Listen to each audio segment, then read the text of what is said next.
It was funny because the weeks prior to the race, days were going by, they were pretty much stacking up, and like it hadn't really sunk in.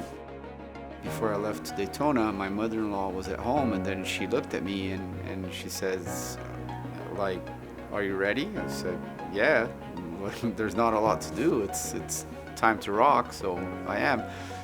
She rephrased her question and said, "Did it sink in already?" Like that was pretty much the whole purpose of the question. Wasn't if I was prepared for the race. Like, are you prepared for your last race?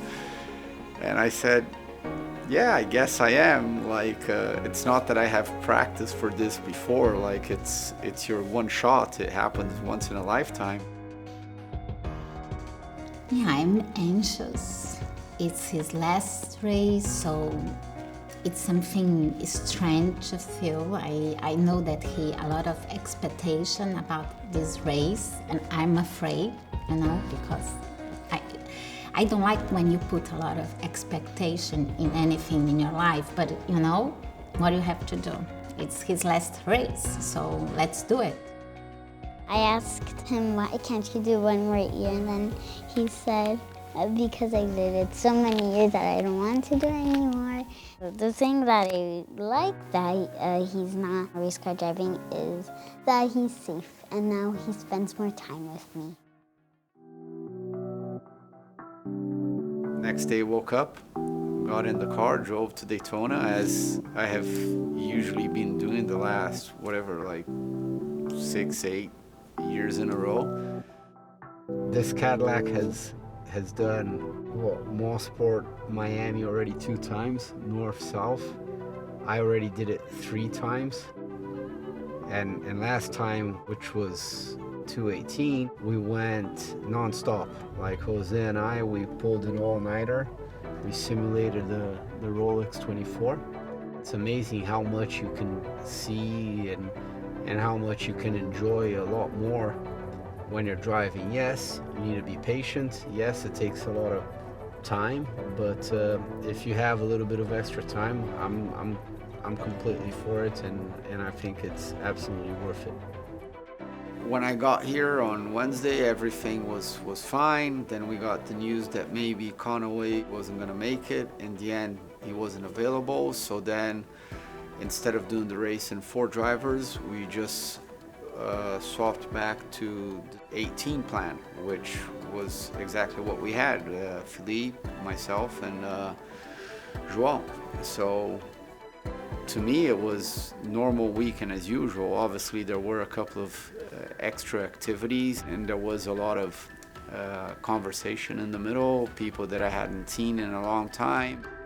Well, the coolest one, there's no doubt, was Elizabeth from Wisconsin.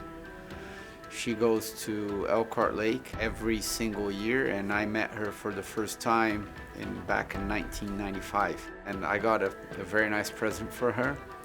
She gave me a book with a bunch of pictures since when she met me, and then the whole evolution, like 96, 97, 98, and then her and her aunts that are always together with her. Ken promised her some sweet tickets, and I promised her some credentials to come down here. It was important to see someone that has been following me for such a long time coming all the way down here to see my last race, and to me, like, I was very happy and again, like, very, very honored that someone can do that for me.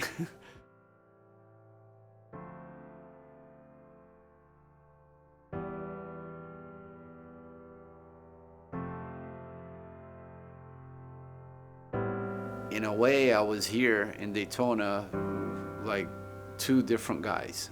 One was Christian doing his last race, and the other one was Christian just doing his job the same as what he has always done.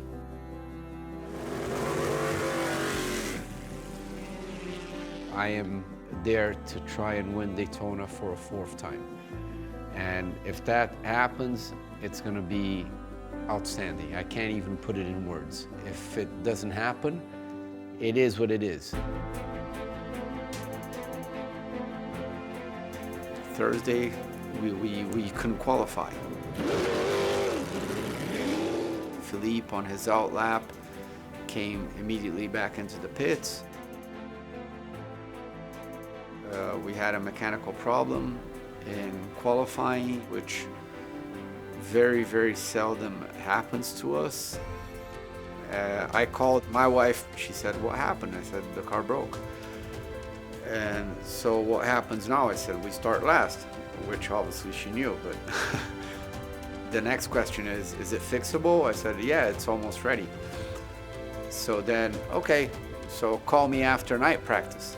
This is what she said. I said, "Okay, I'll call you after night practice." We fixed the car just in time for the night practice. We went out for the night practice and everything was fine again.